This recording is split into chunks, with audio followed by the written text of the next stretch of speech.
ముందుగా తెలంగాణ ప్రజలందరికీ కూడా నూతన సంవత్సర శుభాకాంక్షలు తెలియజేస్తా ఉన్నాను. ఈ సంవత్సరం అంతా కూడా తెలంగాణ ప్రజలందరి జీవితాల్లో మంచిగా జరగాలని చెప్పి మీరు కోరుకున్న పనులన్నీ నెరవేరాలని చెప్పి మనస్ఫూర్తిగా ఒక ఆడబిడ్డగా కోరుకుంటాము.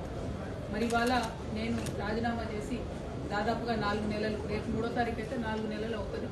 కానీ ఇంతవరకు గౌరవ కౌన్సిల్ చైర్పర్సన్ గారు నా రాజీనామాను ఆమోదించలేదు. అందుకనే ప్రత్యేకించి ఇవాళ వారి నుంచి కలిసి మరి నా రాజీనామాను ఆమోదించే ముందు నాకు ఒక్కసారి కౌన్సిల్లో మాట్లాడే అవకాశం ఇవ్వాలని చెప్పి వారిని రిక్వెస్ట్ చేయడం జరిగింది. మరి మోస్ట్ ప్రాబబ్లీ 5వ తారీఖు అవకాశం ఇస్తామని చెప్పి వారు చెప్పడం జరిగింది. వారు 5వ తారీఖు ఇచ్చే అవకాశాన్ని సద్వినియోగం చేసుకొని మరి నా రాజీనామాకు కారణాలు ఏంటో కూడా సవివరంగా వివరించి on the floor of the house నేను మళ్ళొకసారి నా రాజీనామాను యాక్సెప్ట్ చేయమని అడగబోతా ఉన్నాను. సో ఈ విషయాన్ని తెలంగాణ ప్రజలందరికీ తెలియజేస్తూ ఉన్నాను. పార్లమెంటరీ ప్రాక్టీసెస్ కానీ మనము ఫాలో అవ్వాల్సినటువంటి ప్రొసీజర్స్ కానీ కరెక్ట్గా ఫాలో అయితే బాగుంటుంది. అందుకనే ఆ రోజు అవకాశం తీసుకొని మాట్లాడి నా రాజీనామా కారణాలు కూడా వివరిస్తారని ఈ సందర్భంగా మీ అందరికీ తెలియజేస్తా ఉన్నాను. అట్ ద సేమ్ టైం నిన్న ఈరోజు రాష్ట్రంలో జరుగుతున్నటువంటి రాజకీయాలన్నింటినీ కూడా, పరిణామాలన్నింటినీ కూడా మనం చూస్తూ ఉన్నాం.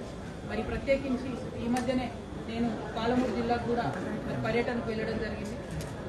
10 ఏళ్ల బీఆర్ఎస్, 2 ఏళ్ల కాంగ్రెస్లో కూడా పాలమూరు రంగారెడ్డి ప్రాజెక్ట్ అనేటటువంటిది 1 ఎకరానికి కూడా నీళ్లు ఇవ్వలేకపోయినటువంటి మాట 100% వాస్తవం. అయితే 10 సంవత్సరాలు బీఆర్ఎస్ ఈ ప్రాజెక్టుని సాగదీసిందని చెప్పి నిన్న గౌరవ ముఖ్యమంత్రి గారు ఏవైతే విమర్శలు చేసినారో అవి మాత్రం నేను తీవ్రంగా ఖండిస్తూ ఉన్నాను. ఎందుకంటే ఒక ఉద్యమ నాయకుడిని పట్టుకొని టెర్రరిస్ట్ కసబ్తో కంపేర్ చేస్తూ ఒకసారి ఉరేయాలి, రాళ్లతో కొట్టాలి అనేటటువంటి మాటలు ఏవైతే మాట్లాడిందో అది ముఖ్యమంత్రి పదవిలో ఉన్నటువంటి వ్యక్తులు మాట్లాడే మాటల్లాగా లేవు. దీన్ని మేము చాలా తీవ్రంగా ఖండిస్తూ ఉన్నాం. మరి ప్రత్యేకించి నేను కేసీఆర్ గారు బిడ్డగా రేవంత్ రెడ్డి గారు అట్లాంటి మాటలు మాట్లాడుతూ ఉంటే నా రక్తం మరిగిపోతా ఉంది. ఎందుకోసం అంటే చేసినటువంటి ఉద్యమం, చేసినటువంటి త్యాగం, వచ్చినటువంటి రాష్ట్రం డెఫినెట్గా కేసీఆర్ గారి ఉద్యమ ఫలితమే. మరి వాళ్ళ అదే రాష్ట్రానికి ముఖ్యమంత్రి అయినటువంటి వ్యక్తి కేసీఆర్ గారి చిత్తశుద్ధిని శంకిస్తూ ఉంటే నేను రిక్వెస్ట్ చేస్తూ ఉన్నాను, కేసీఆర్ గారే డైరెక్ట్గా హౌస్కి వచ్చి మరి ఇటువంటి ఆరోపణలు చేసేటటువంటి వాళ్ళ నోర్లన్నీ మూతపడేలాగా చేయాలి. ఎందుకంటే సోర్స్ జూరాల నుంచి శ్రీశైలం ఎందుకు మార్చారు అనేది కేసీఆర్ గారికే బాగా తెలుసు. అట్లా కాకుండా ఈ బబుల్ షూటర్స్గా చెప్పుకునేటటువంటి వాళ్లకు డిప్యూటీ ఫ్లోర్ లీడర్ పదవులు ఇచ్చి మరి వారితో జవాబు చెప్పిద్దామంటే ప్రజలకైతే విషయం అర్థం కాదు, మ్యాటర్ పోదు. మరి బబుల్ షూటర్ల వల్లనే ఈ ట్రబుల్ అంతా వచ్చింది. ఈ బబుల్ షూటర్ల వల్లనే మొదటి ప్యాకేజ్ దెబ్బపడ్డది. ఈ బబుల్ షూటర్ వల్లనే పాలమూరు రంగారెడ్డి లాంటి ప్రాజెక్టులు చాలా పెద్ద ఎత్తున ఇబ్బంది పడ్డాయి.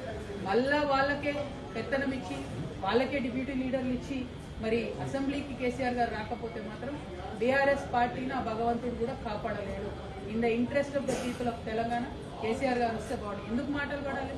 తెలంగాణ ఉద్యమంతో సంబంధం లేనటువంటి వ్యక్తులు, ఏదో అనుకోకుండా అందలం ఎక్కినటువంటి వ్యక్తులతోని కేసీఆర్ గారు మాటలు పడే అగత్యం రాకూడదని ఒక బిడ్డగా నేను చెప్తా ఉన్నాను. అది పక్కన పెడితే రాజకీయంగా ఈ 2 సంవత్సరాల్లో అధికారంలో కాంగ్రెస్ కూడా 1 ఎకరానికి కూడా పాలమూరులో అదనంగా నీళ్ళు ఇవ్వలేదు. ముఖ్యమంత్రి గారు నిన్న ప్రెస్ మీట్ పెట్టి చాలా మాటలు మాట్లాడిండ్రు, చాలా ప్రగల్భాలు పలికిండ్రు. నిజంగా మీరు పాలమూరు బిడ్డ అయి ఉంటే సరే, పాలమూరు రంగారెడ్డికి రకరకాల లీగల్ కాంప్లికేషన్స్ ఉండొచ్చు, కానీ బీమాకి ఏమైంది, నెట్టెంపాడికి ఏమైంది, మీరు ఎందుకు వాటి మీద దృష్టి పెట్టలేకపోయారు? అదేవిధంగా తుమ్మిళ్ళకి ఏమైంది, కల్వకుర్తికి ఏమైంది? ఇవాళ మొత్తం ఫుల్ వాటర్ వస్తూ ఉన్నాయా?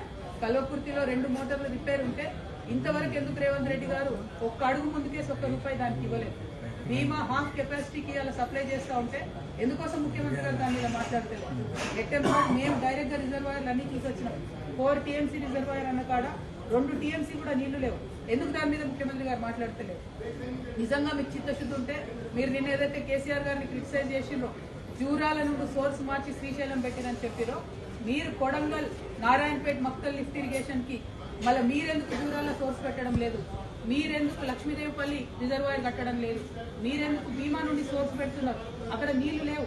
భీమా అనేది ఒక పిల్ల కాలువ, దాని నుంచి వాటర్ వచ్చే ఆస్కారం ఉండదు.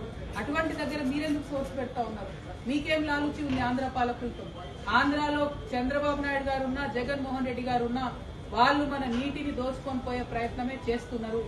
ఆ రాజకీయాన్ని పక్కన పెట్టి ప్రాంత ప్రయోజనాలను ఏవైతే ఆంధ్ర నాయకులు కలిసి కాపాడుకుంటున్నారో మన తెలంగాణలో చిత్తశుద్ధి లోపించింది. ఇవాళ మేడిగడ్డను 2 ఏళ్లు ఎండబెట్టిన తర్వాత రేవంత్ రెడ్డి గారికి జ్ఞానోదయమై ఇప్పుడు టెండర్లు పిలిచి ఇప్పుడు బాగు చేస్తున్నారు. లక్షల ఎకరాలు 2 ఏళ్లలో ఎండబెట్టిన మీరు ఆ రైతన్నల కడుపు కోత మీకు కొట్టకుండా పోదు. అదేవిధంగా కృష్ణాలో కూడా 2 సంవత్సరాల ప్రాజెక్టు గురించి మాట్లాడకుండా మాలాంటి వాళ్ళందరం పోయి అక్కడ చూసి వచ్చిన తర్వాత ఇప్పుడు పెద్ద ఎత్తున మాట్లాడుతూ క్రిటిసైజ్ చేస్తున్నారు.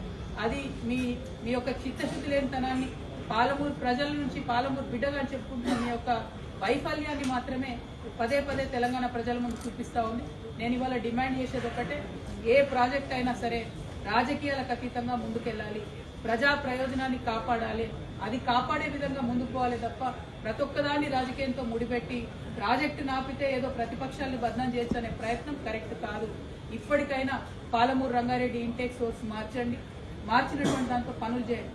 అయినా ఒక్క మాట నేను అడుగుతా ఉన్న తెలంగాణ ప్రజలు కూడా గట్టిగా ఆలోచన చేసుకోవాలి. ముఖ్యమంత్రి గారు ఒక మాట చెప్పారు, నిన్న పాలమూరు రంగారెడ్డి మీద మొత్తం ఎన్జీటీ స్టే ఇచ్చిందని చెప్పారు. రాయలసీమ లిఫ్ట్ ఇరిగేషన్ మీద స్టే లేదా అండి? వాళ్ళు పనులు చేసుకోలేదా వాళ్ళ భూభాగంలో? పోతిరెడ్డిపాడు మీద స్టే లేకుండానా? వాళ్ళు పనులు చేసుకోలేదా వాళ్ళ భూభాగంలో? మరి మీరు 2 సంవత్సరాల నుంచి 27,000 ల్యాండ్ అక్వైర్ అయి ఉంటే కూడా ఒక్క కాలువ కూడా ఎందుకు తవ్వలేదు? మీ డిప్యూటీ సీఎం గారి దగ్గర, ఫైనాన్స్ మినిస్టర్ గారి దగ్గర 12,000 ఫైళ్లు పెండింగ్ ఉన్నాయి. అందులో పాలమూరు రంగారెడ్డి ఇరిగేషన్ కి సంబంధించిన ఫైళ్లు, జీఎస్టీ యాడ్ అయిన ఫైళ్లు కూడా పెండింగ్ ఉన్నాయి. అందుకే ఒక్క కాంట్రాక్టర్ కూడా ఒక్క తట్టెడు మట్టి కూడా దవ్వుతలేడు.